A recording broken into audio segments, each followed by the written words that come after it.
In this video, I want to talk about this rainbow sense, this colorful perception, this perception that gives people hope and purpose and gives them a perception of intrigue and mystery, and for nothing, in place of nothing, for some kind of idea of purpose and mystery, intrigue that gives life some kind of value beyond the value that we can obviously recognize on a day-to-day basis, such as eating and things like that.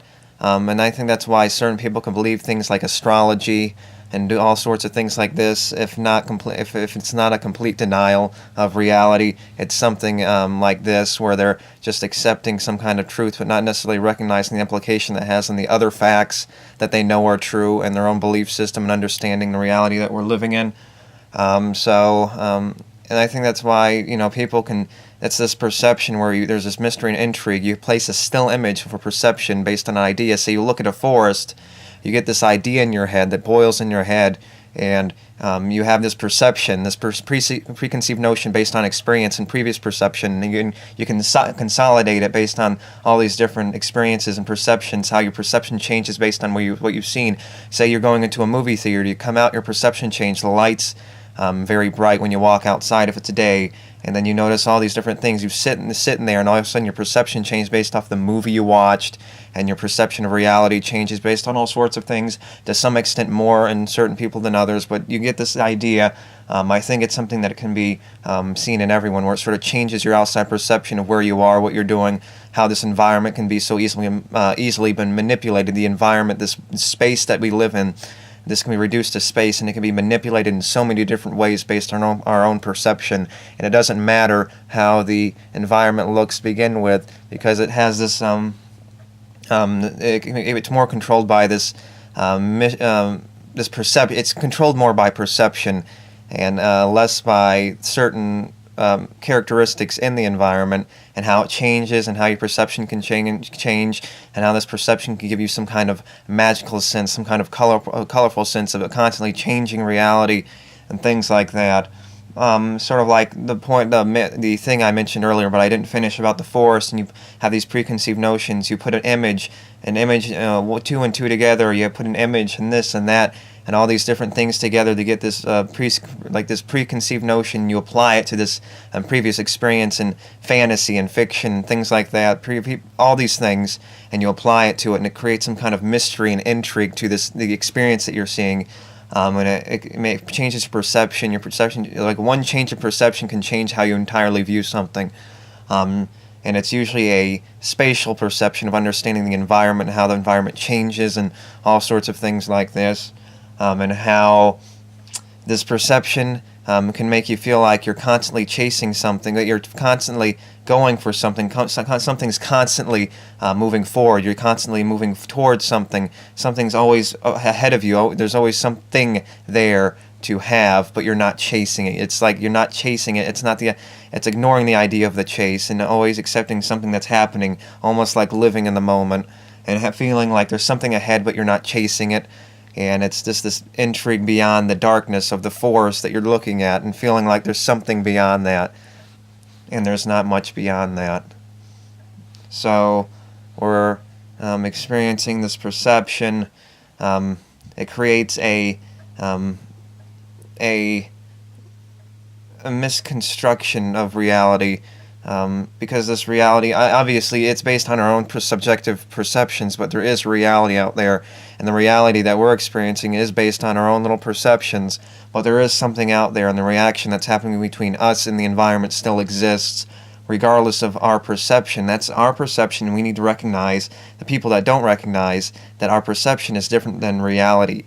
The reality exists, and the reality of your perception is that your perception is having a certain effect on you, and it's having these chemicals in your brain, and the synapses creating the electricity is causing certain perceptual changes in your brain, and the perception in and of itself is in reality based on these chemical reactions, based on this ethereal projection of reality that we have, based on these experiences that we're experiencing. Just because it's ethereal, this process that we're experiencing, the effect, the result, this reaction, doesn't mean it's not based on some kind of objective reality that's causing this kind of thing to happen to begin with. So we're experiencing some kind of objective reality no matter what we think that we're experiencing. So it doesn't matter what your perception is, how colorful your perception is.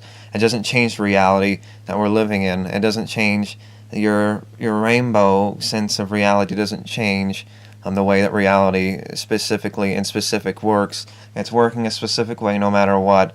And it's all about this understanding that no matter how much mystery and intrigue you add to the life game or whatever it may be, to your perception of understanding that we're living in, it doesn't change the facts that if you already know something about reality and you add mystery and intrigue to reality and recognition, and understand and making the game more interesting, all you're doing is projecting your value, your bias, your want, your need. And that need is obviously something that's existing, but the need you have is only a projection, only something that you make up from your own human perspective or your own conscious perspective, but the need that you project onto the world is something that's objectively existing in this world. So I want to talk a little bit more about the perception thing.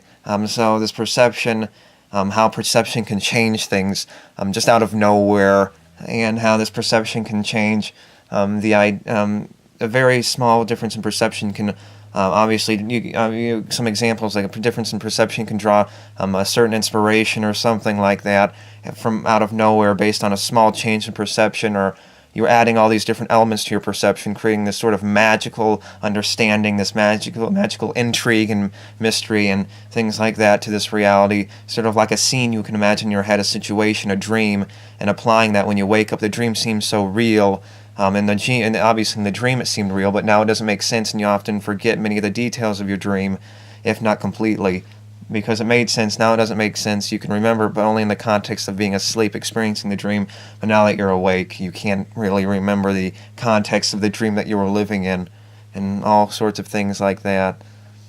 So the context, so the magical mystery things. Obviously, when you wake up, your perception of the reality changes based on the vividness or the experience that you experience in some kind of dream. Obviously, even if you just wake up, obviously your perception changes anyway. But if you have a dream, your perception of reality, the way you view reality, how you wake up, how you view your surroundings can change based on this perception that you have, based on your previous experience and these previous perceptions leading up to a point. Say there's something more powerful, some kind of scene or some kind of imagery is, the more powerful and more likely it's going to have an effect on how you view the rest of reality around you, and how this perception changes, and how you apply almost a background, almost like two transparent sheets of paper, and you have the one transparent sheet of paper behind the other transparent sheet of paper, or almost like a flip book, but the transparent sheet of paper and having one sheet behind the other sheet, and you're almost viewing from the previous perception, the powerful perception that's changing your reality now. It's almost taking a background behind this front sheet of reality that you're experiencing right now, and it has a different perception. It changes the environment, and you can see just how much it changes based on, almost like a Rorschach test, and how your perception changes on that. And I guess I can reduce this to some kind of perceptual psychology recognition video and recognizing psychology, but it's obviously psychology, and these perceptions we have are obviously part of reality, and it's just discussing these perceptions and how they can fool us, and how they can obviously create some kind of fantasy in reality beyond a certain recognition. In reality, you can have all these connotations to these powerful concepts like sex and all the powerful concepts. You look forward to something, and then you get satisfied, and you're on to looking to something new. Right when you get satisfied, right before you get satisfied, when you're experiencing the thing you were looking forward to before, you're obviously looking forward to something else all of a sudden. And it's just about the chase, but they don't view the chase, they view the getting, and the chase is almost an instantaneous experience where you're just getting, and then you chase, and then obviously it's in the chases in the past, and now you're experiencing something new. You're experiencing the new thing before you recognize it. The chase becomes the passion, and the passion and the getting of the thing based on the chase almost becomes not only a reward but a punishment, only to reach some kind of new chase game. So these perceptions that we have can obviously create a mystery and intrigue that we can create based on the reality around us, it can fool us, and it's like two transparent sheets of paper, how our reality can change based off these perceptions. Then you put another sheet behind it based on something else, based on the surroundings you're living in now. So you watched a movie, and then it changes your perception, then you watch something else. And I think this is something you can control, and you can try not to make as much of a burden. You can make sure it doesn't take too much control over you, where you're experiencing some kind of magical moment constantly to fool yourself into thinking there's something beyond the reality that we live in, and this perception you're having is only perception, nothing beyond. It doesn't change the reality that we're living in. Obviously, perceptions can make life more bearable and make my life seem like it's more of something than it really is, when it's not really anything beyond the reality. And these magical concepts, these passionate concepts, these powerful concepts like sex and eating and looking forward to something, getting something, achieving something, but recognizing when you achieve it, you're on to something new, but not recognizing that when you get something, you're not satisfied and you're on to doing the next thing. And I think these kind of perceptions can have a profound effect on someone's recognition of the reality that that they're living in, because it's this very foundation of recognition of these things that creates the foundation of knowing more, and we're realizing the context more in the reality that we're living in.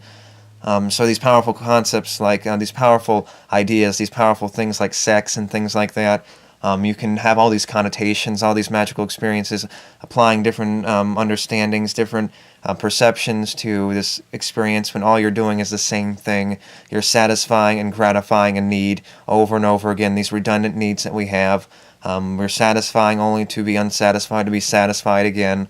It doesn't matter what application. You can separate your fantasy from reality. You can overcome the fantasy and still live in the fantasy, or these perceptions of value, or these projections, these fantastical projections that seem to whirlwind and cycle and cyclone into something more and more and more, and you get sort of sucked into the experience. But you can still get sucked into the experience, but still recognize the reality that we're living in, even if. So it's something that you can ignore, and it doesn't matter how powerful the experience, it doesn't matter anything, it's still just an experience that we're experiencing, a perception, a projection of value that you project onto it, like a white wall and a projector shooting on the white wall. Without your projection, without the projection, it doesn't matter what you're projecting on, what the projector was going to project on, because there's nothing there to project it onto. So it doesn't matter beyond our own projections of value, because that's all they are, projections of value, no matter what. And beyond that, and beyond how powerful the concept, no matter how extreme the idea, it doesn't make it any more than an idea. And no matter how powerful an experience you have, or no matter how profound an experience may seem from afar, from far away, or from behind, from retrospectively speaking, this idea of having all these different connotations and associations, which is obviously what we're built to do, is make associations. Regardless of that, it doesn't mean anything beyond an association that we're making. We're obviously doing the same act over and over again. All you're doing is repeating the same process over and over again, regardless of your perception or your profound experience or your profound perception of something. All these connotations and all these connotations that you make in comparisons and perceptions, these transparent realities that you put over the real reality that we're experiencing, or put under the real reality to change it up a little bit to make it seem like something more. But you can still experience these realities. You can still get sucked into them and not recognizing them, living in the moment and living in the passion and the experience and the thing that makes you drive forward. Obviously, the happiness that you experience means something, but it only means something in recognition that we're experiencing this happiness, this relief from, it's obviously relief from some kind of negative experience that we're experiencing beforehand. And that's all it is. This happiness has no value beyond the escape of some kind of negative that we experience.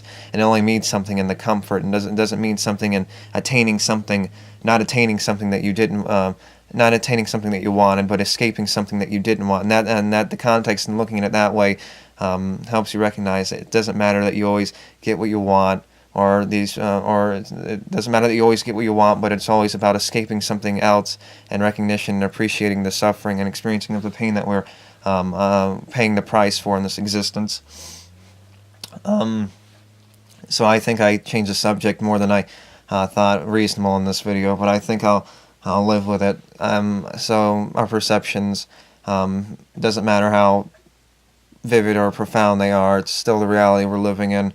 You can be swooped up by some sort of, it's chemicals in your brain, sort of like, ooh, all of a sudden I feel good, but it's just the dopamine rushing through your head or something in your head that's causing you to have a certain perception of something, and it's obviously an act of, it's an objective act that's happening that causes this perception anyway.